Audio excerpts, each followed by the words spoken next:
Alors, je ne conseillerais à personne d'investir à l'étranger, vraiment. Surtout pas si t'as jamais investi en France, mais ne te lance même pas là-dedans parce que c'est une galère.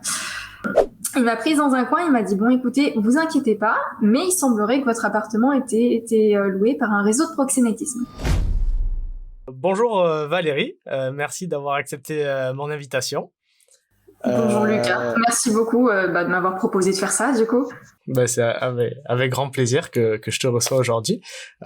Du coup, est-ce que tu pourrais commencer par te présenter un petit peu pour les personnes qui ne te connaissent pas, savoir qui tu es, d'où tu viens, ce que tu fais dans la vie, s'il te plaît? Ouais, alors bonjour tout le monde, je m'appelle Valérie, j'ai 31 ans, je suis pacsée avec 2 chats, j'habite en Poitou-Charentes et officiellement je suis physicienne médicale, donc je travaille en radiothérapie, je suis comme une pharmacienne des rayons et officieusement à côté je suis investisseuse et influenceuse depuis quelques temps parce que j'ai notamment une chaîne YouTube sur le sujet des finances personnelles et de l'investissement.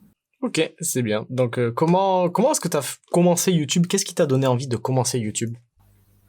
En fait, pour la petite anecdote, j'ai commencé YouTube il y a très longtemps. Je pense aux alentours de 2011, quelque chose comme ça, Ah oui. quand j'étais étudiante. Et en fait, ma chaîne, elle est relativement vieille, sauf qu'à l'époque, c'était plutôt pas du tout les mêmes sujets. C'était mode, beauté, etc. Donc, c'était des choses que je regardais à l'époque et du contenu que j'avais envie de faire. Après, au fur et à mesure du temps, j'ai un peu laissé tomber ça, notamment quand j'ai commencé à travailler parce que j'avais plus du tout le temps et aussi parce que ça m'intéressait plus du tout. Et quand j'ai commencé de mon côté à investir et que je voyais que notamment sur des groupes Facebook, etc., j'étais très active et je répondais à pas mal de questions et que les questions que je voyais des gens, c'était toujours les mêmes. À un moment, je me suis dit, c'est vrai que ça me manquait quand même de faire un peu des vidéos. Et je me suis dit, tiens, mais est-ce que je reprendrais pas ma chaîne, mais du coup, sur un sujet qui n'a rien à voir et qui est le sujet qui me passionne maintenant. Donc, l'investissement au sens général, donc immobilier, bourse, etc. Et je me suis dit, comme ça, à la fois, je refais des vidéos et ça me plaît de faire ça. C'est un peu une activité créative, ce qui change de ce que je fais au quotidien. Et à la fois, ça me permet d'aider des gens et de partager un peu mes connaissances et mon parcours. D'accord, ok. Et pourquoi pas avoir repris une chaîne mode ou continuer ou en faire une seconde et faire que de l'investissement? Tout simplement parce que ça m'intéresse plus trop. Voilà. D'accord. Ok. J'ai pas changé de personnalité, mais on va dire, enfin aujourd'hui, j'achète quasiment plus de maquillage, j'achète des vêtements de temps en temps, mais pas à la vitesse à laquelle quand j'étais étudiante, voilà, et que c'était un peu en mode tu veux être à la mode, tu veux être jolie, machin. Non, aujourd'hui, je fais simple, efficace, on va dire. Et je pense que c'est très important aussi quand tu fais du contenu, déjà d'être passionné par ce que tu racontes, parce que tout simplement ça se ressent. Je pense que peu importe qui on suit sur Internet, si les gens sont pas convaincus par ce qu'ils disent, en fait, ça se ressent et t'as envie que les gens ils soient heureux de te raconter, peu importe le sujet, quoi. Ouais, carrément. Bon, Et au niveau de tes objectifs sur YouTube, c'est quoi quand tu as lancé ta chaîne? Tu l'as lancé pour pouvoir en vivre ou c'était vraiment, comme tu dis, juste de faire, de partager une passion et de pouvoir apporter des réponses à des gens, voilà, pour qu'ils puissent avoir, on va dire, un endroit où ils auraient toutes les réponses à leurs questions? C'était plutôt cette deuxième option, ouais. C'était vraiment par hobby, parce que de toute façon, comme je te disais, ça faisait allez, 8 ans à peu près que ma chaîne elle existait. Je pense qu'à l'époque, quand j'ai repris la chaîne, il devait y avoir 7000 abonnés, quelque chose comme ça. Donc j'ai pas voulu créer une nouvelle chaîne parce que j'avais pas envie de laisser tomber ces 7000 abonnés que j'avais acquis en 10 ans.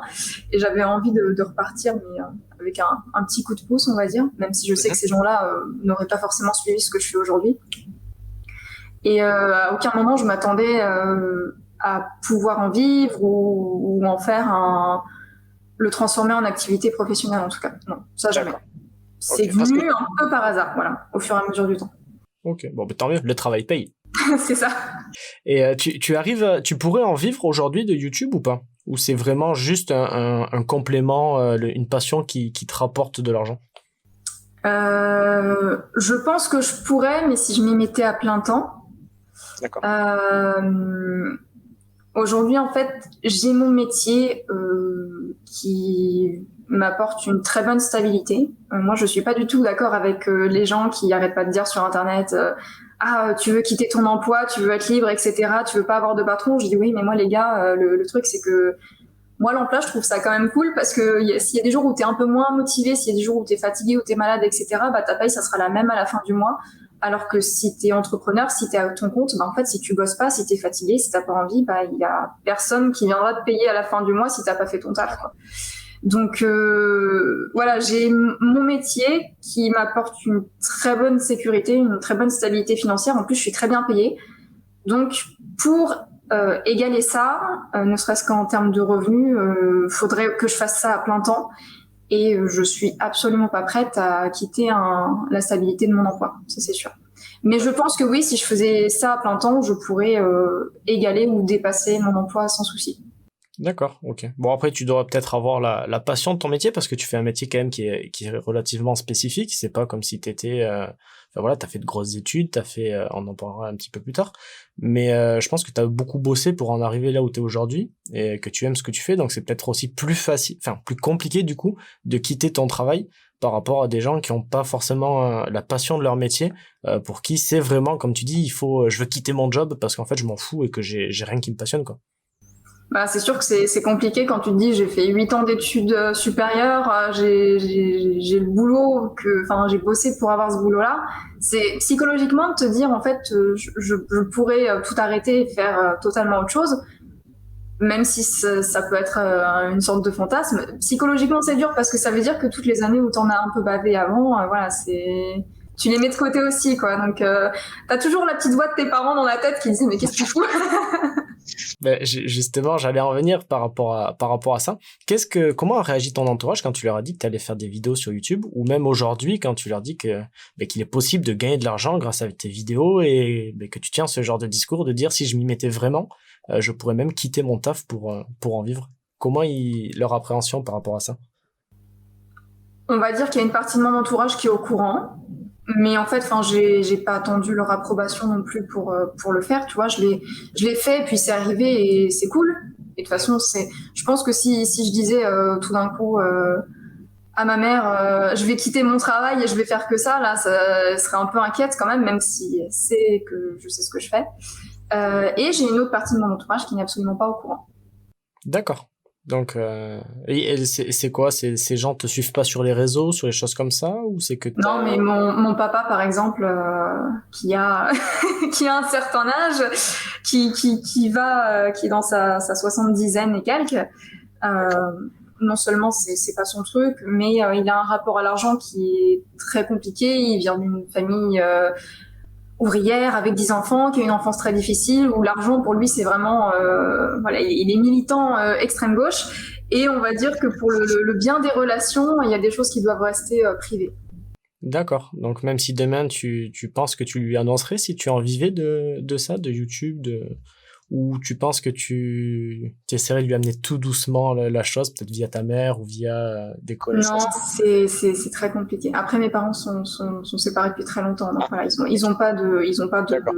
de contact entre eux, on va dire. Ok. C'est pas comme s'ils étaient ensemble, parce que là, ça serait bizarre que, voilà, ça serait bizarre s'ils habitaient ensemble, qu'elle soit au Ok. courant et pas lui. Non, bah, je sais pas, j'ai pas pensé à cette option-là.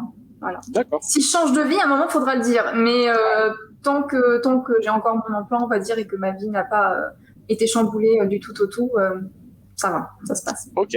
Bon, ouais, super. Donc je sais, on en a parlé un petit peu tout à l'heure. Tu as investi pas mal dans pas mal de choses, notamment dans l'immobilier, la bourse, etc. Et c'est peut-être une question cliché, mais j'ai l'impression que les femmes ont peut-être un petit peu plus de mal à investir. Moi, je le vois déjà dans mon entourage. Hein, les hommes ont peut-être plus cette facilité de se dire, ben c'est quoi, on va acheter de l'immo, on va investir en bourse, on va faire de la crypto parce que bah ça peut rapporter, etc. Et les femmes sont un petit peu plus frileuses, notamment bah, ma mère, ma copine, ma sœur et les femmes même en général. Est-ce que tu penses que du coup ça peut être un frein pour certaines femmes d'investir ou pas? Ah, je pense déjà que ça vient de l'environnement, de l'éducation. D'accord. Que on est totalement habitué à ce que la femme ce soit celle qui prend soin du foyer, qui fasse attention, etc. Et l'homme il va chasser le gnou pour pour amener les sous à la maison. Donc il va prendre plus de risques pour subvenir aux besoins de sa famille. Après, du coup, quand t'as plutôt été éduqué comme ça, de fait de dire bah c'est pas commun, c'est sûr que moi je dénote un peu, mais j'ai pas eu ce style d'éducation très normé, on va dire, et surtout très petite, je pense, j'ai eu la fibre un peu capitaliste. D'accord. J'aime bien dire en rigolant que je suis une petite capitaliste depuis l'âge de 5 ans parce qu'en fait mon jeu préféré c'est le Monopoly et vraiment j'étais une hargneuse au Monopoly, tu vois. C'est vrai, c'est génial. Personne ne veut jouer avec moi, c'est horrible. C'est vrai. Et enfin je pense que ça se ramène énormément au caractère, vraiment. Parce que moi, même si j'ai une maman, par exemple, du coup, qui est plus d'un milieu un peu plus aisé, un peu plus intellectuel, son papa était médecin, etc., enfin, une famille d'artistes, entre guillemets, elle a un peu investi en immobilier, mais ça a jamais été un gros sujet à la maison, on va dire. Enfin, on m'a jamais poussé, on m'a jamais dit, il faudrait que tu investisses en bourse, etc. Éventuellement, acheter une maison, un appart pour le mettre en location, mais pas créer un empire ou mourir ou etc. quoi. Et je sais du coup qu'il y a beaucoup moins de femmes en effet qui investissent en proportion. Je pense qu'il y en a de plus en plus. Et on m'avait demandé il y a quelque temps si sur YouTube j'étais suivie par beaucoup de femmes ou pas. Et en fait, ce qui est marrant, c'est qu'entre moi et d'autres collègues youtubeurs, on a à peu près les mêmes statistiques. On a 70% d'hommes et 30% de femmes du coup. Et je pense quand même qu'une femme qui investit mieux qu'un homme. Parce que l'homme, il va trop se laisser dicter par ses émotions, par son impulsivité, etc. Et ça, notamment en bourse, c'est compliqué parce que quand la bourse elle monte, il va pouvoir acheter plus, et quand la bourse elle baisse, il va paniquer, il va tout vendre. Alors que une femme qui a plus le syndrome de la bonne élève, généralement, ou qui écoute ce qu'on lui dit, etc., si elle s'est bien renseignée, si elle s'est bien formée, et si elle a vu plusieurs vidéos, plusieurs contenus qui vont lui dire il faut investir régulièrement, sans changer tes plans, sans t'inquiéter de comment la bourse, si elle va monter, si elle va baisser, je pense que les femmes sont plus à même de dire ok, je fais ça, et elles le font parce que elles ont bien appris la leçon, on va dire. Donc je pense qu'au final il y a des qualités chez tout le monde, mais je pense que ça va se démocratiser au fur et à mesure du temps. Ok, ce serait bien. Et du coup, elles investiront peut-être un petit peu plus, on va dire, intelligemment, alors que les hommes investissent plus émotionnellement, d'après toi. Je pense. Ok. Oui, en tout cas, enfin voilà, chacun doit prendre des bons réflexes de l'autre dans les deux sens. Hein. Je pense aussi que c'est bien de prendre un peu de risque du coup quand t'investis. Et il faut pas laisser tout l'argent sur le livret A. Ouais, et du coup, une femme elle va peut-être devoir plus se dire allez, faut quand même que maintenant que j'ai un peu d'épargne de côté, que je prenne un peu plus de risque, que j'aille un peu vers des placements peut-être qui vont me rapporter plus, mais du coup qui vont être un peu plus volatiles, etc. D'accord, ok. Et toi, à titre perso, dans quoi tu as investi exactement, du coup, parce qu'on parle d'investissement, mais... Du coup, dans pas mal de choses. Donc, j'ai commencé avec l'immobilier. J'ai acheté un immeuble de rapport en 2018, donc ça a été mon premier investissement de mémoire. Enfin, j'ai commencé par découvrir l'immobilier, j'ai commencé à investir en immobilier. Donc, j'ai acheté un immeuble près de chez moi de 4 appartements. J'ai acheté un deuxième immeuble en 2020. 4 appartements également, et j'en ai acheté un autre en septembre dernier, donc septembre 2022, 2 appartements, mais c'est plutôt des petites maisons, on va dire, des petites maisonnettes de ville avec des petits jardins. Donc j'ai 3 immeubles et 10 appartements aujourd'hui. La résidence principale aussi, du coup, la maison avec mon conjoint en 2019. Un appartement au Mexique avec 4 copains qu'on a commencé à acheter fin 2020 et l'opération s'est terminée du coup l'été dernier. Okay. Donc ça a été un peu 2 ans de galère parce que acheter à l'étranger c'est un autre délire. Ouais. Donc j'ai l'immobilier qui est évidemment mon investissement principal parce que je suis très endettée. Et en parallèle de ça, j'ai commencé à faire pas mal de choses pour diversifier mes sous parce que là, du coup, je suis très, très, très exposée à l'immobilier. J'investis en bourse, que ce soit via un PEA, un compte titre ou via mon assurance vie aussi, qui investit en actions. J'investis en crowdlending, donc du prêt participatif, où plein de personnes peuvent prêter. Enfin, il y a une entreprise qui veut demander des sous pour faire un projet, et en fait la banque, c'est pas elle qui prête, mais c'est plein de gens qui vont donner des petites sommes et tous ensemble ils vont faire la somme et après t'es remboursé tous les mois comme un prêt normal. Je fais du crowdfunding immobilier, donc c'est un peu le même principe sauf que c'est des tickets d'entrée qui sont plus élevés et c'est du financement de projets de promoteurs immobiliers. D'accord. J'ai fait un petit peu de crypto. Voilà, des choses un peu plus exotiques. J'ai fait un peu de crypto. J'ai investi dans du vin également et j'ai aussi quelques actions de mon côté. Donc en gros, c'est l'investissement dans des startups où là, tu mets du capital et t'espères que la boîte se développe et qu'elle soit rachetée par un plus gros poisson qu'elle et que toi, tu fasses x5, x10 sur ton investissement. Mais généralement, quand tu sais que plus de 90% des startups se cassent la figure, c'est là pour le coup, c'est de l'argent qui... Tu le mets, tu considères que tu l'as perdu et si jamais un jour ça marche, t'es content. Ok. Et pourquoi les startups du coup, c'était quoi? C'était des projets qui te tenaient à cœur, des projets de personnes voilà, que tu connaissais ou c'est vraiment tu t'es dit vas-y je vais me lancer là-dedans, on verra ce que ça donne? Non, c'est plutôt je vais me lancer là-dedans. C'est comme j'ai commencé par l'immobilier, puis au fur et à mesure j'ai découvert plein de choses. J'ai découvert notamment des gens qui investissaient là-dedans et je me suis dit tiens je vais regarder ce que c'est. Et j'ai investi dans 3-4 boîtes maximum. Okay. Mais c'est plus des projets où j'espère qu'ils vont me rapporter de l'argent. C'est pas forcément entre guillemets des projets qui m'intéressent à titre personnel. Donc il y avait une boîte qui fait notamment qui avait une espèce d'appli, pas une appli de rencontre, mais une sorte de LinkedIn, mais en mode LinkedIn, Tinder entre guillemets. Ouais. Donc un Tinder professionnel. Ok, d'accord. Qui s'appelle Shaper. Mais le principe était vachement bien, c'était pour échanger, te créer des contacts, etc. Ouais. Sauf qu'eux, ils se sont pas mal pris la période du Covid dans les dents, donc ils ont un peu galéré. Là, je pense que ça va mieux, mais voilà. J'ai investi dans une boîte qui fait des robots de chirurgie aussi. Bien, ok. C'est le troisième à laquelle je pense, j'ai investi dans Ledger. Il y a un an ou deux.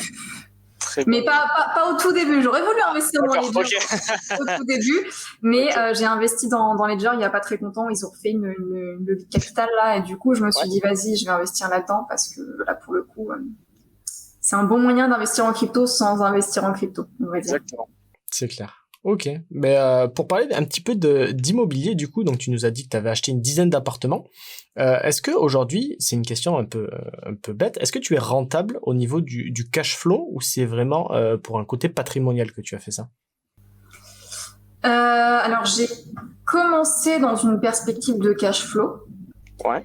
Je me suis il y a pas mal de choses qui font qu'aujourd'hui je suis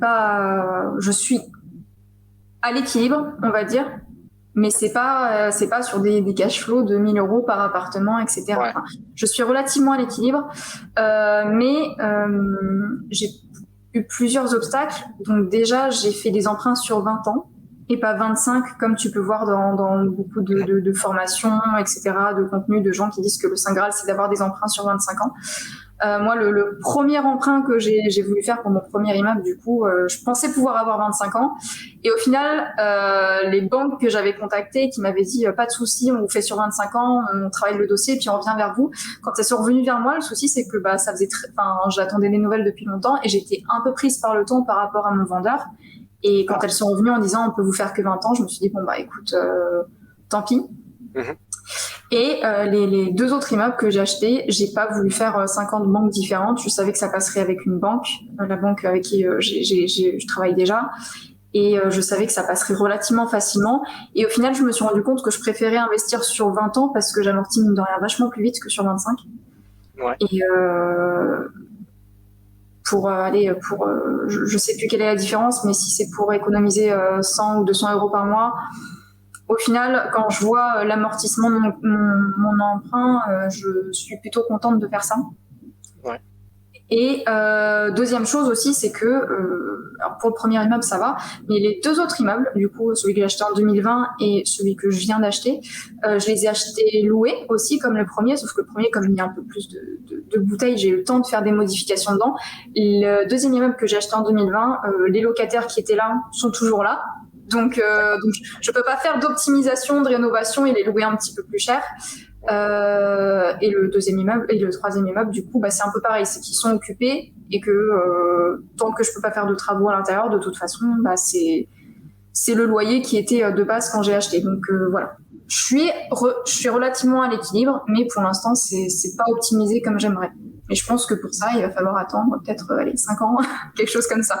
Ok, ouais, que ça se décante, que les locataires partent, que tu puisses faire les travaux pour louer potentiellement un petit peu plus cher, défiscaliser mieux avec les travaux, etc. Ouais. Ok. Et t'as pas eu peur d'investir? Comment tu t'es lancé parce que t'as quand même acheté un immeuble entier pour le premier bien.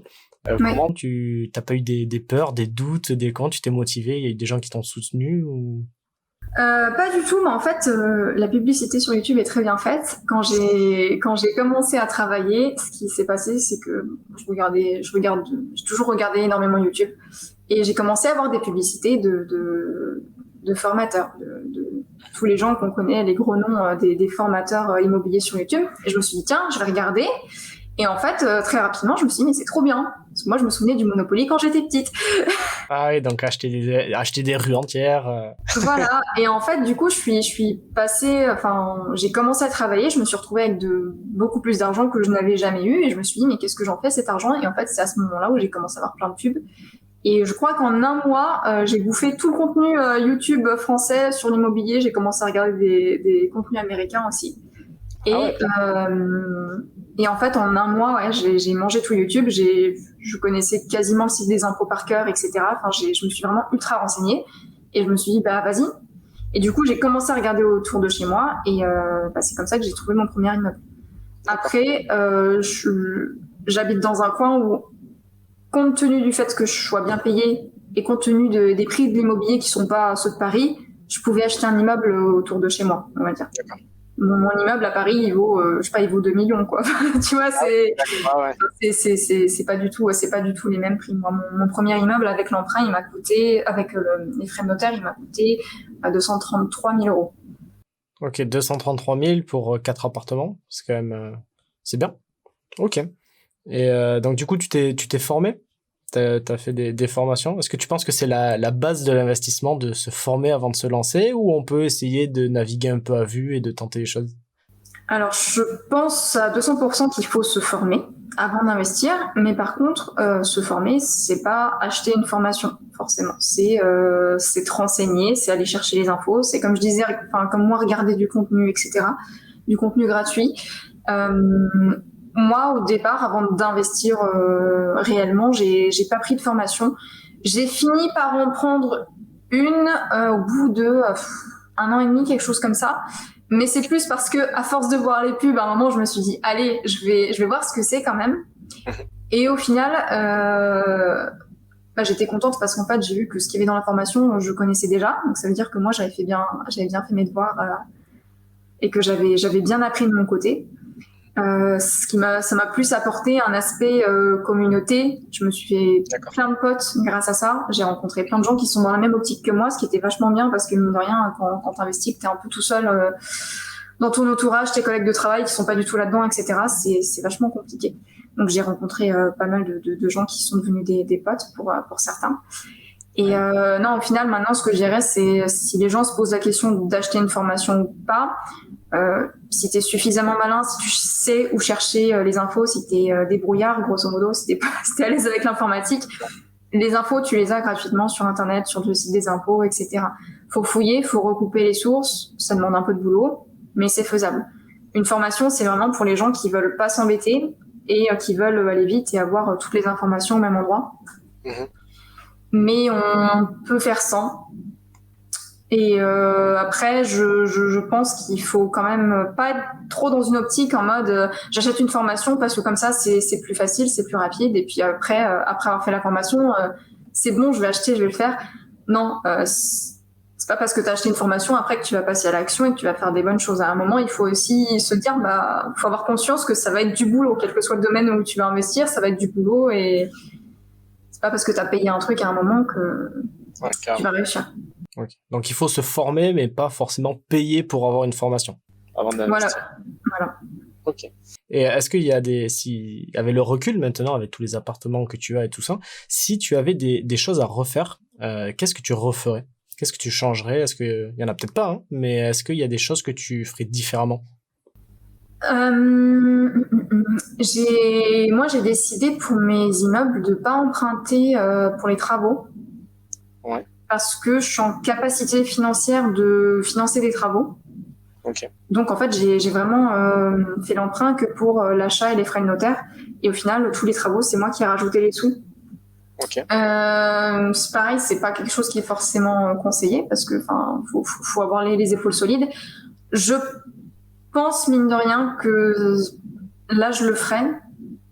Si c'était possible. Après, vraiment dans des conditions idéales, parce qu'aujourd'hui, c'est tellement compliqué d'emprunter que si tu rajoutes 40, 50 000 euros de travaux, c'est encore plus difficile d'emprunter la somme. Mais en tout cas, pour le premier immeuble, je pense que je demanderai une enveloppe travaux. Et surtout, si quelqu'un achète un appart dans l'ancien et qui veut rénover, je pense que ça vaut le coup de rénover totalement.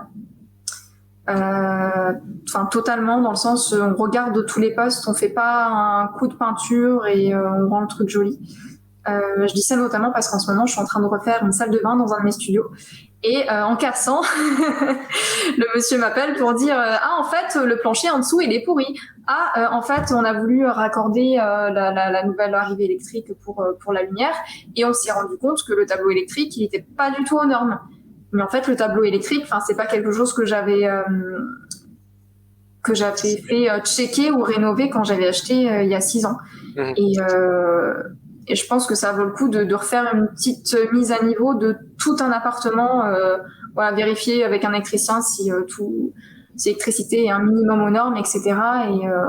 Et faire un truc global. Ça coûte un peu plus cher, mais au moins t'es vachement plus tranquille par la suite. Ok, ouais, tu payes un peu plus, mais au moins t'as la vraie tranquillité d'esprit de pouvoir dormir le soir sans te poser de questions et te dire, je sais pas qu'est-ce qui va m'attendre demain, qu'est-ce qui va se passer et tout ça, quoi. C'est ça. Par contre, du coup, s'il y a un truc que je suis très contente d'avoir fait, c'est, je pense que si quelqu'un est en capacité financière d'acheter un immeuble, ça vaut le coup. Parce que j'ai acheté 4 appartements en une transaction. Ça m'a demandé, on va dire, 4 fois moins d'énergie. Et surtout, le fait de ne pas avoir de copropriétaire et d'être seule maîtresse de est-ce qu'on va repeindre la cage d'escalier, par exemple. Ça, c'est aussi, je trouve que c'est très confortable d'avoir la pleine propriété de ton investissement. Ouais, ça évite d'avoir des frais qui tombent alors que toi t'en avais peut-être pas envie, t'avais peut-être pas les moyens de batailler, au moins t'es tranquille, c'est toi qui contrôle tout. Et mais c'est pareil, je pense que c'est un point en moins. Après toujours comme on disait tout à l'heure, il faut encore pouvoir acheter un immeuble. Moi par exemple, tu vois, je suis de Bayonne, si tu veux acheter un immeuble, j'ai vite fait regarder l'autre jour par grosse curiosité et à moins d'1 million, t'as rien et faut tout refaire, tu vois. Donc faut avoir déjà les reins solides et je pense que il y a des zones qui sont peut-être plus appropriées que d'autres pour pouvoir commencer directement par un immeuble. Et si jamais du coup on habite dans une zone qui est beaucoup trop chère comme moi Bayonne, on peut investir à l'étranger. Alors est-ce que tu peux nous parler un petit peu de ton investissement hors de la France? Alors je ne conseillerais à personne d'investir à l'étranger, vraiment. Surtout pas si t'as jamais investi en France, mais ne te lance même pas là-dedans parce que c'est une galère. Niveau administratif, niveau gestion, à quel niveau c'est? Niveau communication et niveau administratif et niveau s'il y a un problème, t'es pas sur place et t'as toujours le petit doute de savoir si tu te fais entuber ou pas en fait. D'accord, ok, super. Non, du coup, l'investissement à l'étranger, alors c'est un projet qui a commencé début 2020 parce que comme je te disais, je me suis fait des copains investisseurs. Et pendant le confinement, le premier confinement, on a commencé à se dire tiens, maintenant qu'on a un peu de bouteilles chacun, ça vous dirait pas qu'on essaye de se trouver une petite maison, un appartement, quelque chose à l'étranger, avec dans l'optique d'avoir à la fois cet investissement d'un point de vue totalement monétaire et d'avoir un pied-à-terre qu'on pourrait partager, où on pourrait aller chacun 2 semaines par an si on veut. Au début, on était vachement chaud pour Bali, parce que c'était la destination à la mode et ça l'est toujours, etc. Et on s'est un peu réparti les pays entre nous en se disant bah tiens, moi je vais regarder, je sais pas, le Sri Lanka, toi tu vas regarder la Tanzanie, toi tu vas regarder le Costa Rica, etc. Et en fait on a regardé un peu, on s'est dit bon bah on pourrait aller là, on pourrait aller là, sauf que c'était 2020 et que tout était fermé et qu'au final même si on s'est dit tiens on va regarder à Bali, bah on n'a jamais pu au final sauter le pas de se dire est-ce qu'on n'irait pas à la fois en vacances et à la fois pour prospecter et puis voir ce qu'on peut faire. Et entre-temps, bah, du coup, la formation que j'ai achetée, c'est celle de Christopher Wangan. Entre-temps, Christopher Wangan est allé au Mexique et nous a dit dans son groupe privé qu'il avait l'intention d'investir au Mexique. Et du coup, il nous en a parlé avant tout le monde. Et on s'est dit avec les copains, c'est vrai que mine de rien, Bali, c'est un peu tard parce que ça fait 3 ans qu'on en entend parler et que voilà, ça a déjà bien explosé en termes de prix. Et on s'est dit, bah, le truc, c'est que ça fait quasiment 1 an qu'on en parle, qu'on est prêt globalement à sauter le pas. Et là, en fait, on a une opportunité qu'on n'aura pas une deuxième fois parce que on a un peu l'info avant tout le monde et c'est pas encore trop à la mode, on va dire. Okay. Et en fait, c'est comme ça qu'on s'est dit, bah vas-y, on part sur le Mexique, on part sur l'appartement à Tulum. Ok. Donc ça a été, 2 ans quasiment 2 ans. 2 ans de procédure quasiment. On a versé 50% de la somme à la signature du contrat et puis après tous les 3 mois on faisait des versements. Mais le gars qui gérait notre dossier, alors ce qui est bien c'est que c'était un Français, donc il n'y a pas la barrière de la langue. Mais il a un peu mal géré notre dossier. Il n'était pas très très bon en suivi. Et quand il a commencé à nous dire 3 mois après le début qu'en fait il y avait certains virements de l'acompte de base qu'il n'avait pas reçu et que le premier virement trimestriel, du coup, on s'était arrangé entre nous 5 pour que chacun à tour de rôle fasse un virement. Voilà, en gros, il nous a dit au bout de 3 mois qu'il y avait 3 gros virements qui n'étaient pas arrivés. Ok, super. Et là, on a commencé à avoir 4, 5, 6 mois de galère parce qu'il nous demandait des justificatifs pour prouver que les virements avaient été faits. Et lui, de son côté, il pouvait pas nous fournir de preuves comme quoi ils n'étaient pas arrivés. Okay. Et du coup, les copains à qui ça arrivé, ils ont dû demander des documents à la banque que personne ne demande et ils ont dû payer pour les avoir, etc. Enfin, avec, vraie galère. Des trackings, surtout qu'il y avait des banques intermédiaires, etc. Et au final, ça commençait à faire du bruit parce que on était bien embêtés. Forcément, on s'est demandé si on se faisait pas arnaquer ou s'il n'y avait pas un complot au niveau de la banque mexicaine, etc. Enfin, t'as toujours le petit doute. Ce qui peut se passer, quoi. Et au final, ce qui s'est passé, c'est que ça remontait assez haut aux oreilles notamment de Christopher Wangan et ça s'est réglé assez rapidement. Mais on n'a jamais su si lui avait mis un coup de pression à l'équipe là-bas en leur disant arrêtez de déconner parce que forcément, ça, même si c'est notre investissement, c'est notre problème, on va dire, forcément, ça pouvait lui retomber dessus, ce qui est compréhensible. Et voilà, il a mis un coup de pression et en fait, ça s'est arrangé parce qu'au final, il s'est avéré que l'argent était bien arrivé au bout de 4 jours, comme c'était censé arriver, et que c'est juste le gars qu'on a eu qui était pas très doué. Et après, on a eu un autre gars qui s'est occupé de notre dossier. Et là, c'est beaucoup mieux passé pour la fin parce que il était réactif, il répondait aux messages et on a plus de soucis de virement. D'accord. On a eu une décoratrice pour l'appartement qui était très bien, pareil. Là, pour le coup, on a eu aucun souci. Elle était super. Et elle voulait vraiment nous aider et, au top. Et le notaire, pareil, ça a été compliqué pour le coup parce que trouver un notaire à Tulum, c'est déjà faut trouver un notaire qui est un vrai notaire parce qu'apparemment il y a pas mal d'arnaques là-bas. Ah ouais. Oh là là. Donc on a été chercher quand même sur le registre national des notaires, etc. Et surtout, j'en ai contacté une dizaine et il y en a qu'un qui m'a répondu. Donc t'avais pas trop le choix. Et en fait, comme c'est des zones où ça construit énormément, il y a énormément d'achats et tout, ils sont débordés. Et en fait, les mecs n'ont pas besoin de s'embêter avec un groupe de 5 Français en plus, quand t'investis à plusieurs, c'est compliqué, mais à la limite, 2, 3, ça leur va, mais quand tu dis que t'es 5, ça fait plus de boulot pour eux. Ouais. Et le notaire, pour le coup, bah pareil, ça a été très long parce qu'il nous donnait pas les infos, enfin, il était loin à répondre, on devait le relancer plusieurs fois, et t'as toujours la limite entre je relance pour faire avancer le truc, et le truc de se dire, ça se trouve, je pousse un peu trop, et il va se vexer, et il va encore moins avancer. Et on a eu aussi pas mal de soucis pour faire des procurations parce que du coup c'est moi au final qui suis allée signer la vente finale au Mexique, mais mes amis ont dû faire des procurations et ça pareil, ça a été toute une histoire parce que entre l'ambassade du Mexique, entre ceux qui voulaient pas aller à Paris pour aller à l'ambassade, du coup qui ont fait des procurations chez leur notaire, mais il a fallu la faire traduire en espagnol et la faire signer par la préfecture, enfin c'est que des trucs où, en fait, t'es là, non mais... Ouais, c'était le bordel. Voilà, et ça s'est fait, au final, c'est terminé. Mais franchement, entre guillemets, pour seulement, entre très gros guillemets, 25 000 € investis par personne sur 2 ans, on le referait pas. Je pense qu'on a tous parlé entre nous, on a eu tellement de soucis que c'est compliqué. Okay. Alors, quand j'y ai passé 3 nuits, j'étais contente, tu vois, dans l'appartement. Ouais. Mais au final, c'est chaud. Ouais, c'est très chaud. Et c'est la galère parce que vous étiez plusieurs ou ça aurait été, tu penses, la même galère si tu avais investi en Espagne? Outre le fait que c'est vachement plus simple d'accès, tu vois ce que je veux dire? C'est le fait que ce soit vraiment loin et l'étranger, ou enfin même on va juste dire l'étranger, ou c'est le fait d'avoir investi à beaucoup sur un seul projet? Investir à beaucoup, c'est compliqué parce que faut être sûr de qui avec t'investis. Avec les personnes avec lesquelles tu investis, pardon. Et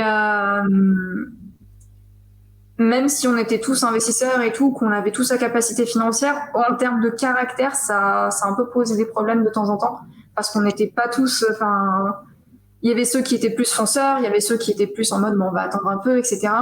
Et 5 personnes, c'était peut-être trop. Je pense que 3, c'est bien, mais après, c'est encore une question de budget. Faut vraiment être sûr des personnes avec lesquelles tu investis.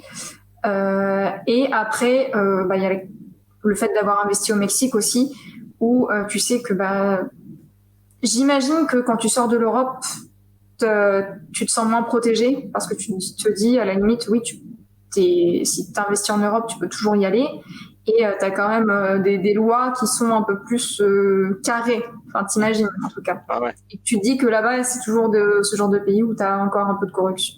Tu as de la corruption, beaucoup plus que chez nous. Enfin, voilà. Il y a aussi cette appréhension-là de se dire, tu sais pas trop. Ok. Bon.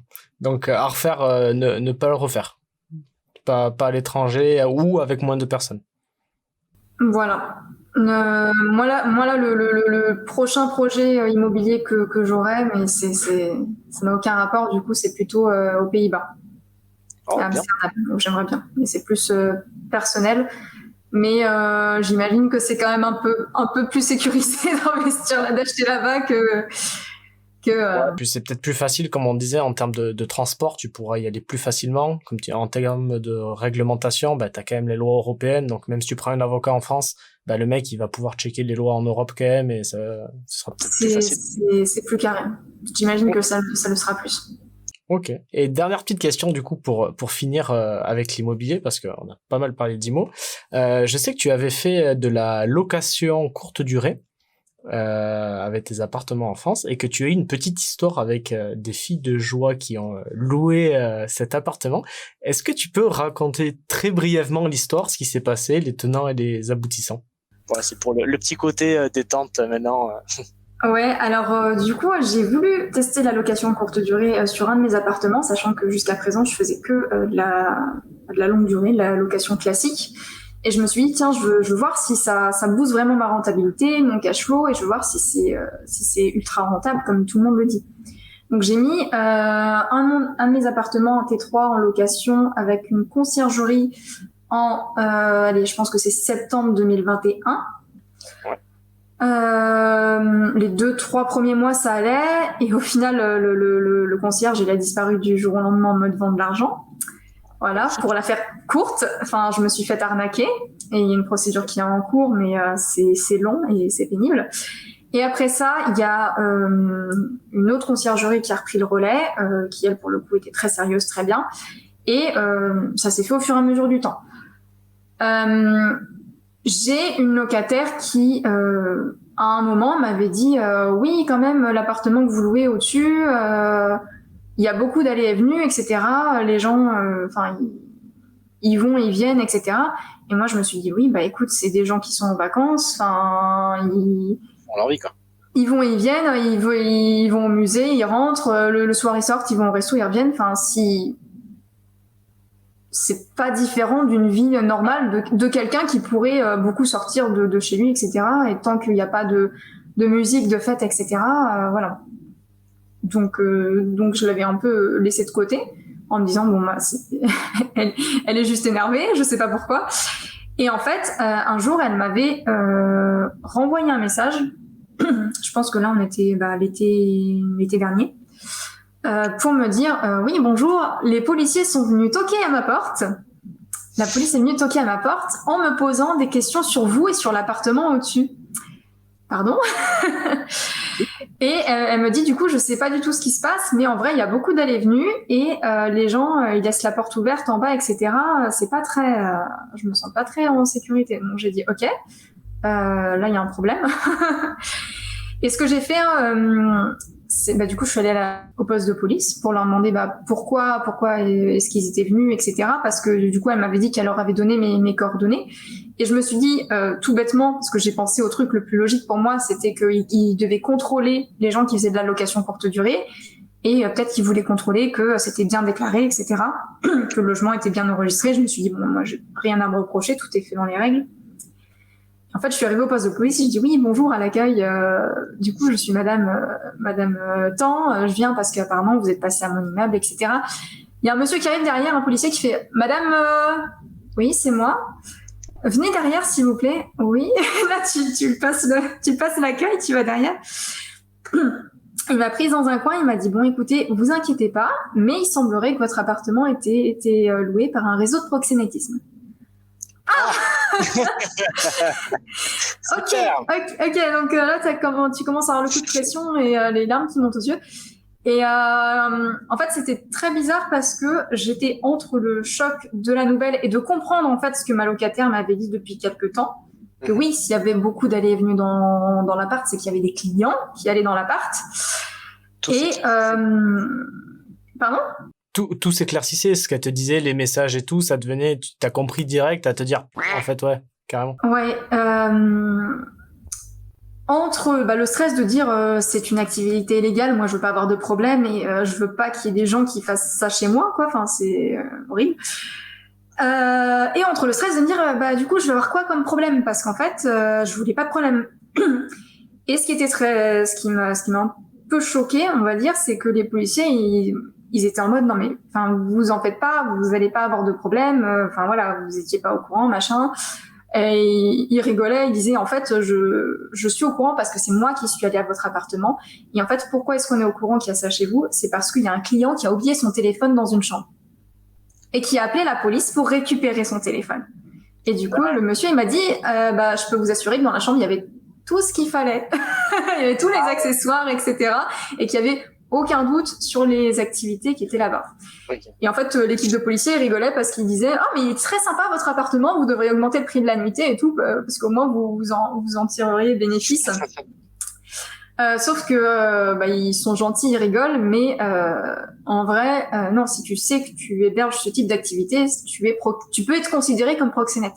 Mmh. Et en effet, quelques semaines ou quelques mois après cet événement-là, il y a quelqu'un qui fait de la location courte durée et qui savait, pour le coup, vers chez moi, qui a été inculpé. D'accord. Donc, il louait délibérément l'appart à des... un réseau de prostitution pour après plus ou moins délibérément. Et en fait, quand j'ai eu cette histoire, j'ai des copains qui m'ont dit mais moi j'ai des copains qui font de la location courte durée, c'est un vrai fléau parce qu'en fait si t'as un peu automatisé tes trucs et même si tu passes par une conciergerie etc, tu peux pas savoir à qui tu loues au final si tu t'en occupes pas. Donc, apparemment, la loi peut quand même considérer que tu t'es en tort si t'as pas fait ce qui était en ton pouvoir pour arrêter ça, quoi, ou pas louer à ce type de personnes. Donc, on a essayé de réagir rapidement. J'ai appelé la concierge. J'ai dit que on a un peu modifié le règlement intérieur des locations. J'ai dit que j'allais mettre une caméra dans les communs parce qu'il n'y en avait pas, pour sécuriser un peu et surtout pour dissuader les gens qui voudraient venir en se disant zut, je vais être filmé, j'ai pas envie d'être filmé en allant voir des prostituées. Et aussi on disait aux gens qui louaient, par contre on va vous demander votre carte d'identité pour prendre une photo lorsque vous louez. On veut que la personne qui loue, qui fait la réservation, c'est la personne qui soit en effet dans le logement et pas quelqu'un qui dit oui, c'est mon entreprise qui loue, etc. Et ça en a dissuadé quelques-uns et même on en a profité une fois, c'est parce que du coup on avait une location pareille d'une personne qui apparemment venait d'Amérique du Sud et les policiers m'avaient dit que c'était des filles d'Amérique du Sud, de Brésil, etc. Et quand on avait envoyé un message pour dire, par contre, on va vous demander votre carte d'identité et tout, ils ont annulé directement la réservation. Mais comme c'était moins de 3 jours avant le début de la location, en fait, il y avait pas de remboursement possible. Donc, on a gardé les sous et on s'est dit, au moins, là, ça leur passera bien l'envie de refaire ça. Et on a commencé comme ça, et puis au final, au bout d'1 an du coup de location courte durée, 2-3 mois après, je me suis dit de toute façon, j'avais pas tellement de location que ça, mon logement était pas tellement rempli. Et pareil, mine de rien, la location courte durée, ça m'a fait tellement de soucis qu'au final, j'ai dit à ma concierge, je veux arrêter, je veux relouer l'appart normalement, je veux avoir un loyer qui tombe tous les mois. Et en plus, t'avais la question à ce moment-là avec la guerre, etc., des hausses des prix de l'électricité, de l'énergie et tout. Et quand tu sais, du coup, que c'est moi qui paye l'électricité, c'est moi qui paye le gaz, etc., je me suis dit, ça vaut plus le coup par rapport à la rentabilité que j'ai eue. Je préfère louer à quelqu'un qui gère ses consommations, etc., et être tranquille. D'accord, ok. Donc, sacrée histoire quand même. C'est ça. Et t'as pas eu de news, du coup? T'as pas été embêté par la suite, une fois qu'ils sont partis par la police ou la gendarmerie? T'as pas eu de... Non, du coup, alors j'ai un peu raccourci l'histoire, mais en fait, du coup, quand ils m'ont dit qu'il y avait ces personnes-là qui louaient, le soir même, avec le mari de ma concierge, je suis allée toquer à l'appartement et je leur ai fait comprendre que je voulais qu'ils partaient parce que j'étais au courant de ce qui se passait. Et en fait, c'est des gens qui se faisaient passer pour un couple avec une amie, ou voilà, et en fait, non, ils se connaissaient pas, et c'était le gars et ses filles. Et ce qui était marrant, c'est que du coup, quelques semaines avant cet épisode-là, moi, j'étais allée au Mexique. Donc, même si j'ai pas un niveau d'espagnol de ouf, je me souvenais des bases que j'avais du lycée. Et au Mexique, tu te fais un peu à l'espagnol. Et quand ils ont commencé à essayer de nous embrouiller en mode on parle pas bien français et tout, je me suis mise à leur parler en espagnol en mode non, mais il y a des mots, tu vas les comprendre. La police. Et je veux que tu partes. Enfin, voilà, je leur ai fait comprendre que non, c'est... Et du coup, ils sont partis le lendemain, sans faire d'histoire, et on n'a pas eu de soucis par la suite. Tant mieux. Tout est bien qui finit bien au final. Ça fait juste une belle anecdote, une belle. Une drôle anecdote. Une grande anecdote, c'est ça. Bon, c'est bien. Mais écoute, si tu veux bien, on va parler très très rapidement. Ça fait déjà presque 50 minutes qu'on discute, ça passe vite. Vite fait de bourse. Comment tu t'as été amené à investir en bourse? Qu'est-ce que tu fais et quel est le but de ton investissement en bourse? Alors moi, j'ai commencé à investir en bourse fin 2019.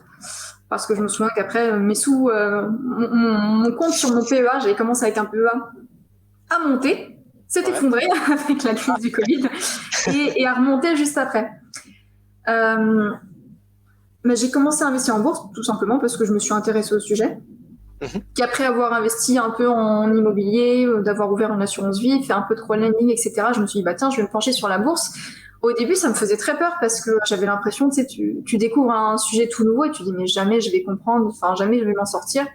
Et pareil, j'ai commencé à regarder du contenu dessus et en fait, j'ai compris que oui, si tu savais dans quoi t'investissais, des trucs relativement pépères et qui sont pas dans une hype, dans une bulle quelconque, et que t'investissais régulièrement, etc., ça devrait bien se passer. Et j'ai commencé à investir en bourse de façon régulière, mais en même temps, je t'ai dit régulière, mais j'ai commencé en novembre-décembre 2019. Ok. Et 3 mois après, tout s'est effondré avec la crise du Covid. Et en fait, j'ai pas été du tout régulière parce que quand tout s'est effondré, j'ai mis plein de sous en bourse et j'ai acheté plein de sous. Enfin, j'ai acheté plein d'actions. Et j'ai des belles actions au total, notamment, qui ont fait x2 depuis. Voire plus que x2. Et non, j'ai eu des belles soldes. Et par la suite, par contre, j'ai repris un peu des investissements un peu plus réguliers. D'accord. Mais après, la bourse, bon, depuis pas mal de mois, c'est un peu ma variable d'ajustement. Donc, j'ai un PEA, j'ai un compte titre. Le PEA, du coup, c'est pour des actions françaises. J'ai 2-3 ETF aussi. Mais le compte titre, c'est tout ce qui est actions, Coca-Cola, Starbucks, que je peux pas acheter via mon PEA. Okay. Et j'investis aussi, du coup, en bourse, mais via une assurance vie. Du coup, enveloppe fiscale aussi, comme le PEA. Mais là, c'est automatique. C'est pas moi qui achète. Je fais juste mon versement régulier et j'attends que ça se passe. Et quand je te disais, c'est un peu ma variable d'ajustement, c'est que du coup, l'année passée, j'ai pas eu les sous pour investir en bourse, hors mon assurance vie. Donc, j'ai pas trop fait de versement vers mon PEA ou mon compte titre. Et du coup, mes objectifs, c'est plutôt de faire fructifier mon capital. Je suis plus, quand je sais qu'il y a pas mal de stratégies différentes, moi, je suis plus intéressée par le fait de toucher des dividendes et de garder mes actions. D'accord. Parce que j'ai pas cette... je sais que notamment Mathieu Louvet, que tu dois connaître, il est à fond dans... moi, j'achète pas d'actions, je prends que des ETF capitalisants, et puis si j'ai besoin de sous, je les revends. Moi, j'aime bien le fait de garder mon investissement longtemps et qu'il me rapporte des sous sans que j'ai à me poser la question de est-ce que je vais le vendre, quand est-ce que je vais le vendre, etc. Donc, je suis plutôt dans cette optique-là de créer un petit revenu passif que pour l'instant, je réinvestis. Et on verra sur le long terme comment ça fonctionne, comment ça marche. Ok, donc t'es plus du coup action que ETF, action à dividende plutôt que ETF, ou même ETF qui verse des dividendes? Plutôt action. Enfin, la majorité de mon portefeuille, c'est des actions. Et après, comme je te disais, en PEA, notamment, j'ai 1 ou 2 ETF. Donc, notamment, j'ai je crois que c'est Lixor Water. Ouais. Donc, sur l'eau, un ETF sur l'eau et un ETF monde. Mais qui sont plus, long terme. Et puis, là, au moins, si tu achètes l'ETF, c'est un moins gros budget. Comme tu te diversifies en une transaction. Donc, ces temps-ci, je pense que quand j'aurai un peu plus de sous à remettre en bourse, je vais plutôt me focaliser pendant quelques temps sur des ETF. D'accord, ok. Et pour une personne qui aimerait débuter l'investissement boursier, tu conseilles quoi? Plutôt de passer par une assurance vie, donc comme tu disais, qui pouvait être pilotée directement, donc ils ont rien à faire, ils ont pas à se casser la tête, ou de faire peut-être un DCA avec des ETF ou acheter leurs propres actions. Tu vois, pour quelqu'un qui vraiment débute, ne tombe sur cette vidéo, s'est dit juste, tiens, hier il s'est dit, tiens, pourquoi pas un jour investir en bourse, et voilà, il connaît rien du tout. Déjà, comme pour l'immobilier, faut se former, faut savoir un peu quels sont les avantages et les inconvénients du PEA, du compte titre, de l'assurance vie, etc. Je pense que si t'as le temps, notamment au début, je pense que c'est bien de commencer avec le PEA, parce que c'est relativement classique. C'est une enveloppe fiscale, donc tant que l'argent reste dedans, tant que tu l'investis dedans, tu peux faire ce que tu veux, tu n'as pas de questions à te poser sur les impôts, etc. C'est le jour où tu retires que voilà.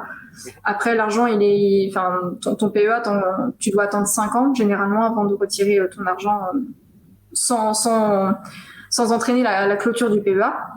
Moi, l'assurance vie, je le vois plutôt comme c'est piloté. C'est-à-dire que c'est pas moi qui investis mon argent, c'est un algorithme qui le fait pour moi. Moi, c'est plutôt un truc où je me dis je m'en occupe pas. Vraiment, ça part de mon compte tous les mois et c'est pas moi qui gère, c'est pas moi qui m'en occupe. Donc c'est pas forcément le même état d'esprit. Et je pense au final que pour quelqu'un qui a pas d'investissement, qui débute et qui a, je pense, un peu plus de temps, peut-être que le PEA, ça peut être bien. Par contre, faut se dire, mon argent pendant 5 ans au minimum, j'y touche pas. L'assurance vie, tu as plus de souplesse dans tes retraits. Donc c'est en fonction, faut réfléchir un peu par rapport à ce que tu veux faire, par rapport à ton temps, ta situation, etc. Donc c'est pas exactement les mêmes démarches. Ok. Du coup, un investissement qui est un petit peu différent et dont on parle très peu sur YouTube.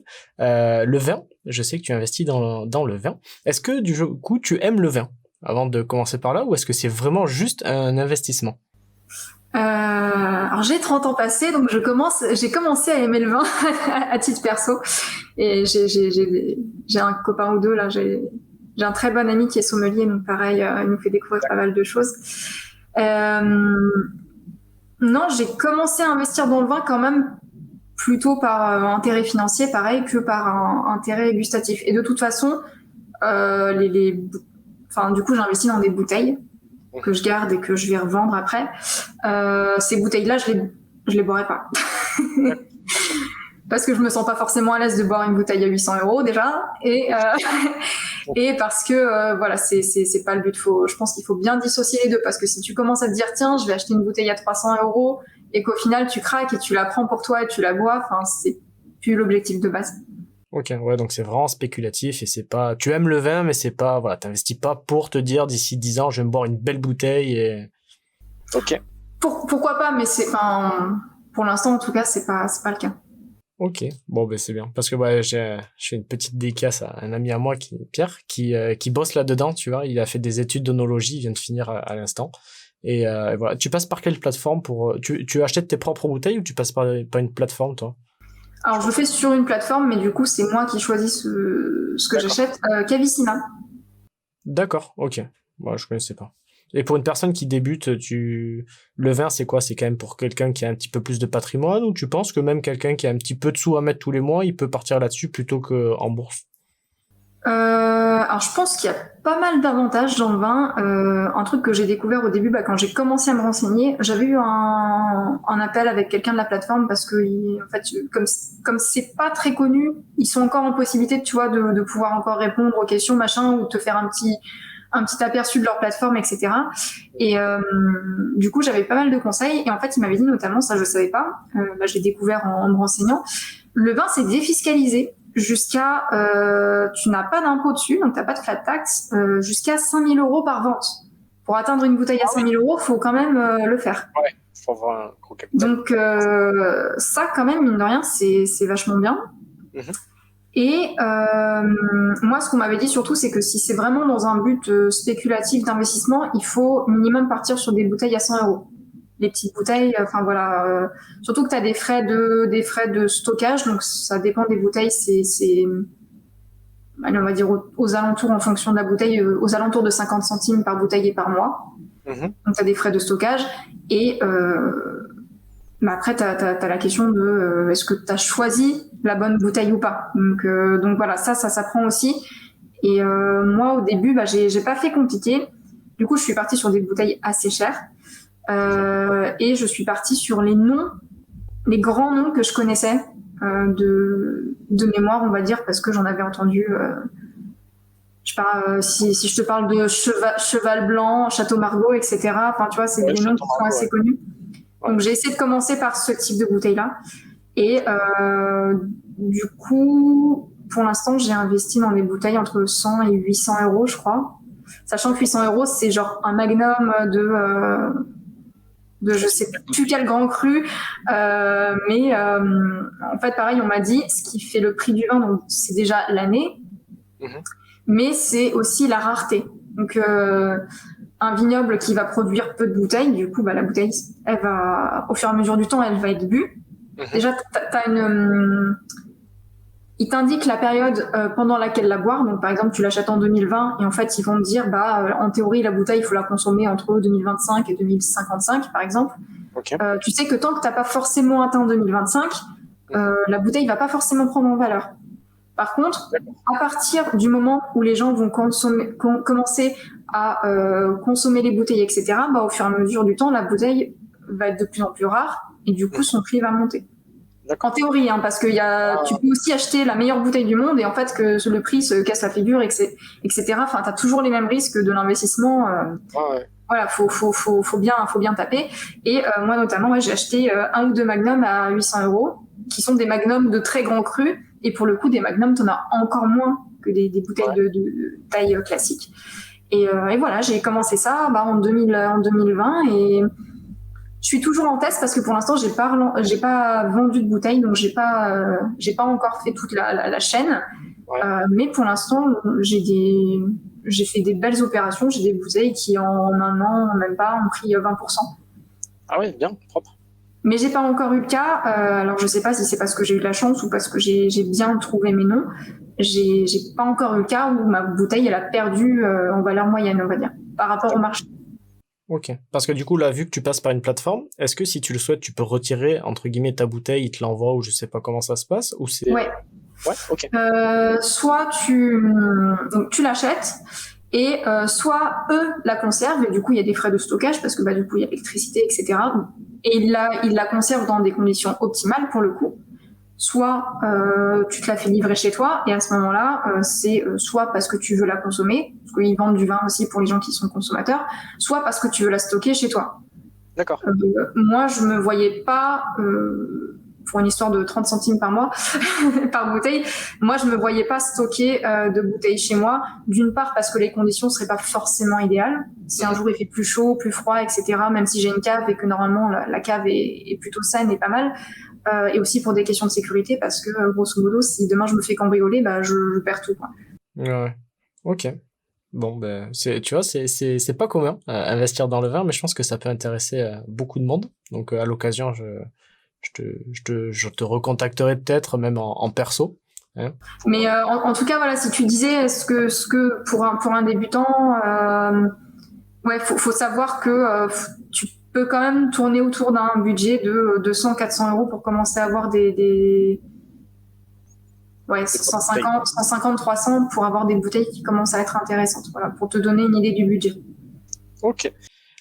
Pour finir vite fait, du coup, ce vin, qu'est-ce qu'il représente dans ton patrimoine? Comment t'es diversifié au niveau de ton patrimoine complet?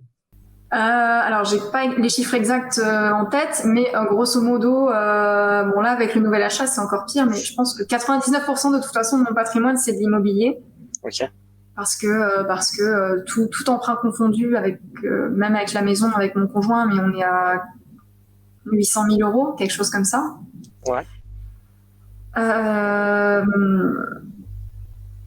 Mais après, pour ce qui est du reste, je crois qu'au total, dans tous mes placements financiers, donc hors IMO, j'ai réussi à investir environ 100 000 euros Bien. En 5 ans, parce que j'ai bien investi. Et non, le vin, je pense que là, je suis autour de 5-6 000 euros investis. D'accord. Voilà. C'est petit, c'est quelque chose que j'aimerais renforcer. De toute façon, le financier, c'est quelque chose que je veux renforcer. Je veux faire plus d'épargne aussi parce que j'ai pas du tout assez d'épargne. Mais comme je suis très très très exposée à l'immobilier, il faut que je renforce le côté financier un petit peu partout pour contrebalancer ça. Ok, d'accord. Bon ben c'est bien, ce sera l'objectif du coup 2023 peut-être d'être. Ouais, c'est ça. 2023, l'objectif, c'est vraiment de me refaire une épargne de sécurité bien conséquente, parce que je l'ai pas mal grignoté ces derniers temps. Et reprendre bien les investissements financiers un peu plus régulièrement et un peu plus de façon carrée. Ouais, un peu plus sérieusement, on va dire. Ouais. Ok, c'est... Au niveau de ta chaîne YouTube, il y a des personnes que ça va forcément intéresser. Combien gagne ta chaîne avec 60 000 abonnés sur YouTube? Combien est-ce que tu gagnes par mois? Alors, j'ai 2 sources de revenus avec la chaîne. Donc, déjà, j'ai les pubs AdSense qui fluctuent énormément parce que si tu suis depuis un moment, tu dois voir que j'ai des périodes où je fais des vidéos et il y a des périodes où j'en fais pas parce que j'ai pas le temps, parce que c'est pas mon métier à plein temps, donc c'est très compliqué. Parce que tu le sais pareil, hein, faire une vidéo, si tu bosses ton sujet, que tu écris, que tu fais des recherches, etc., ça prend un temps plein, quasiment. Carrément. Et là, ces derniers temps, j'avais été moins active, donc on tournait, mine de rien, sans avoir fait de vidéo pendant 2-3 mois, je gagnais quand même, je crois que j'ai 1 000 euros environ, environ de revenus AdSense.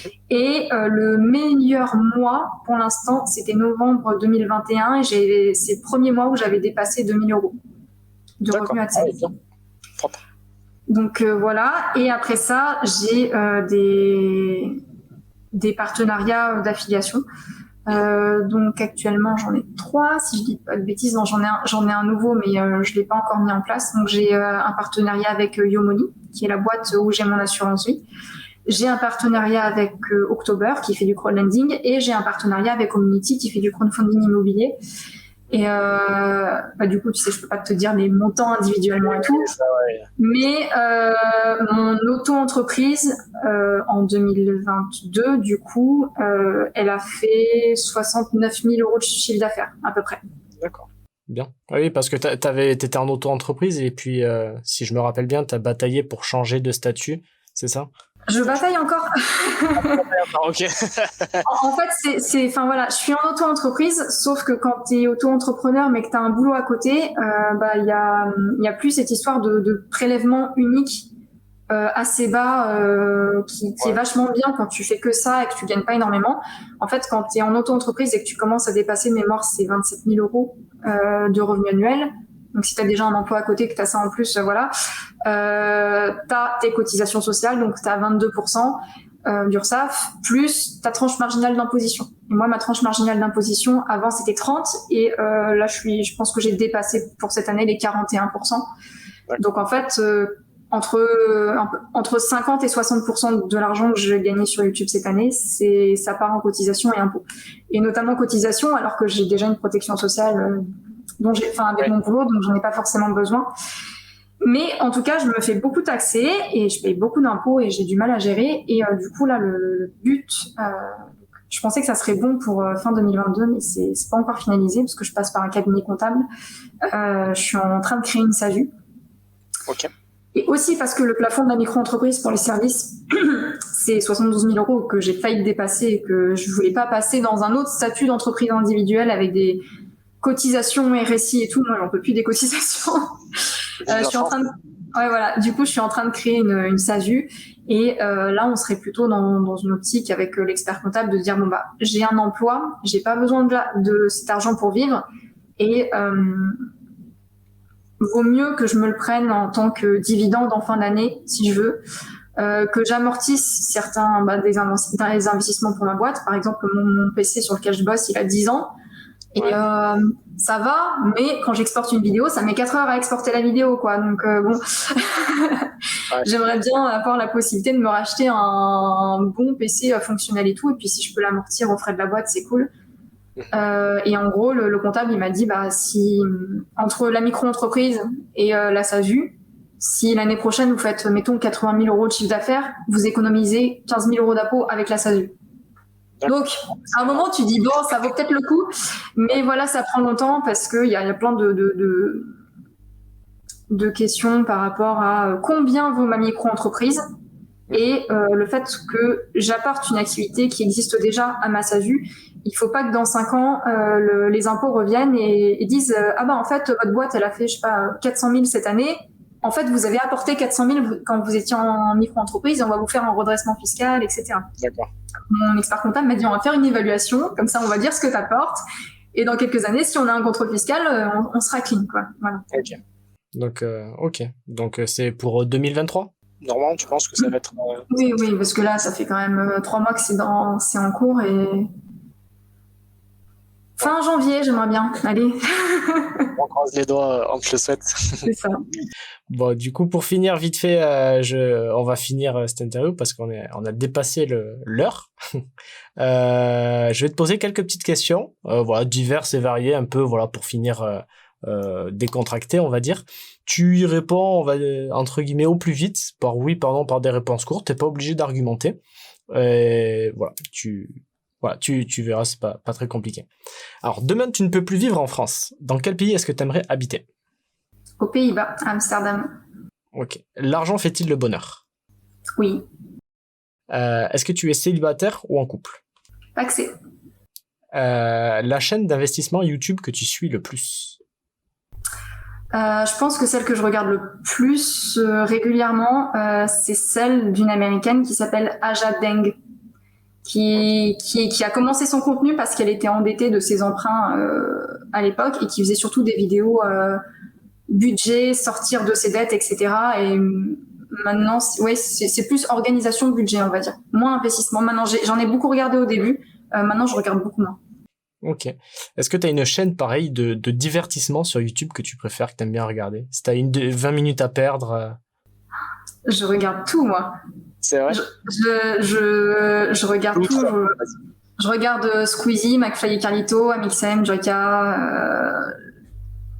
Je pense que les préférés ces temps-ci, parce qu'elles sont vachement bien, Amixem et Joyka.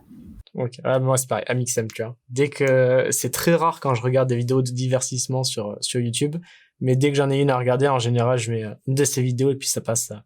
T'es pas déçu, c'est ça. Exactement.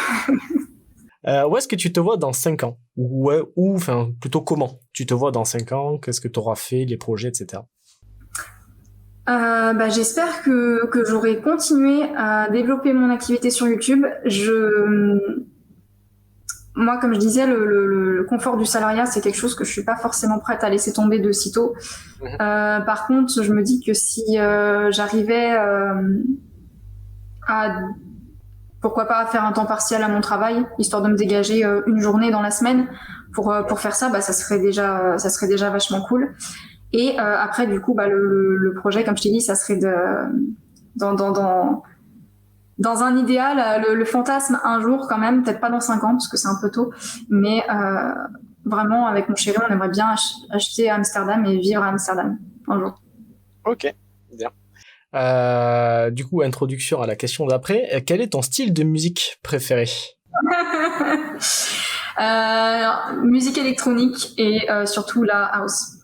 Ok. Est-ce que tu as une musique préférée? Un morceau? Ouais, une musique, un truc que tu mets, genre, tu sais que si tu l'écoutes, ça va aller ou tu vas passer un bon moment. Pas une chanson pas une chanson en particulier, mais moi j'écoute beaucoup de live et mon artiste préféré c'est Throttle, qui est un DJ australien, et du coup j'écoute beaucoup trop ces lives. Martin Garrix aussi, les lives de Martin Garrix, c'est sympa. Ok. Quel est ton film préféré? Jurassic Park. Ok. Une série, peut-être, préférée? J'en ai regardé pas mal. Il y en a pas non plus qui m'ont laissé ces derniers temps un souvenir impérissable. J'aime bien tous les trucs fantastiques. J'ai aimé Game of Thrones jusqu'à un peu la fin où c'était pas ouf. J'ai adoré. The Witcher, j'ai bien aimé. Qu'est-ce que j'ai vu? Viking aussi, on l'a pas mal fait. Pas mal. Ok. Ton investissement préféré, du coup? T'es plus IMO, bourse, vin? Ça reste l'immobilier. De plus en plus, c'est le vin.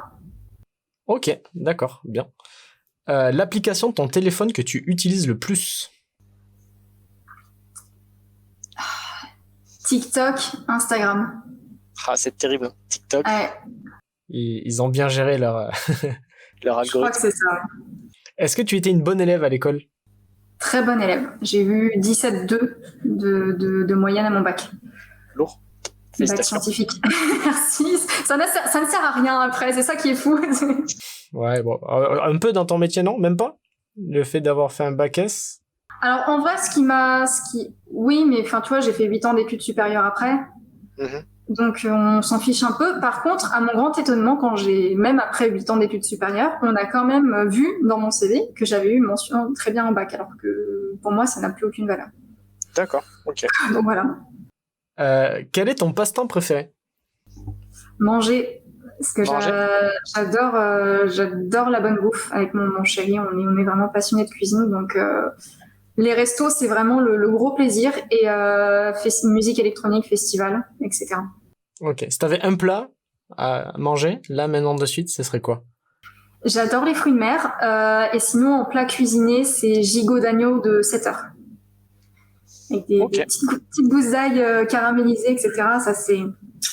Le petit péché mignon, quoi. C'est ça.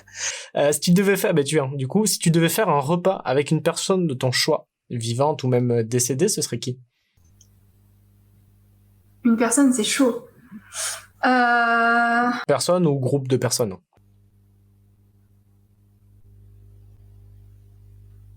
Il y a quelqu'un que j'ai toujours bien apprécié, je sais pas pourquoi. C'est un acteur qui s'appelle Stanley Tucci, qui est il est un petit peu connu, il fait des films américains, et c'est un chauve. Il doit jouer dans, je crois, Le Diable s'habille en Prada, ou Shall We Dance, etc. Enfin, il n'est pas ultra connu, mais c'est un acteur que j'ai toujours beaucoup aimé. Je me suis dit, il doit être sympa, surtout qu'il a des racines italiennes, donc il aime bien cuisiner et tout.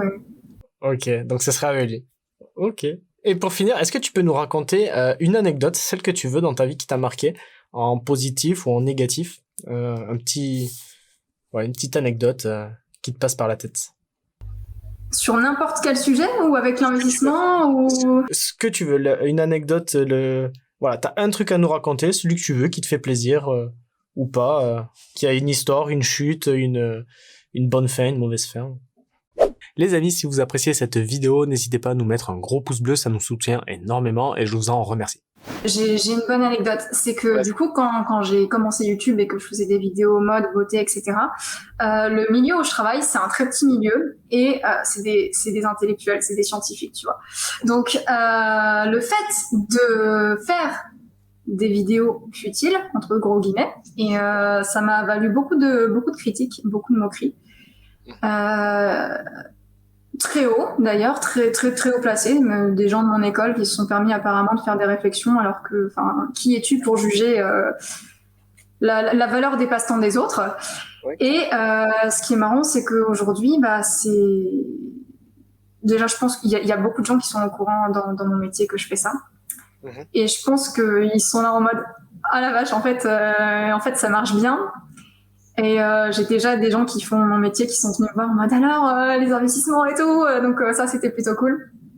Et surtout là je suis dans un groupe de travail de gens de ma profession qui est communication grand public et du coup en fait on fait de la com, donc on a fait justement des petits trucs pour YouTube notamment. Il y avait des journées de la physique médicale, etc. Et c'est moi qui ai réalisé les vidéos, c'est moi qui ai fait le montage et tout. Donc je vous dis, c'est ma petite, c'est ma petite victoire au final. Si vous voyez la youtubeuse, vous êtes bien quand même. Donc voilà, ça me fait rire aujourd'hui. Ok, c'est bien. Bon, écoute, merci beaucoup en tout cas pour ton temps, pour toutes tes anecdotes et de nous avoir partagé tes passions et ce que tu as vécu. Et j'espère que les personnes qui nous regardent auront apprécié. Vous trouverez dans la description la chaîne bien évidemment de Valérie et tout ce dont on a parlé, que ce soit les plateformes sur lesquelles elle a investi, etc. Donc n'hésitez pas à aller voir sa chaîne et à aller voir si vous êtes intéressé par le vin ou les choses comme ça. Allez regarder dans la description. Merci Valérie. Merci beaucoup Lucas. Avec plaisir. Allez, salut. Salut.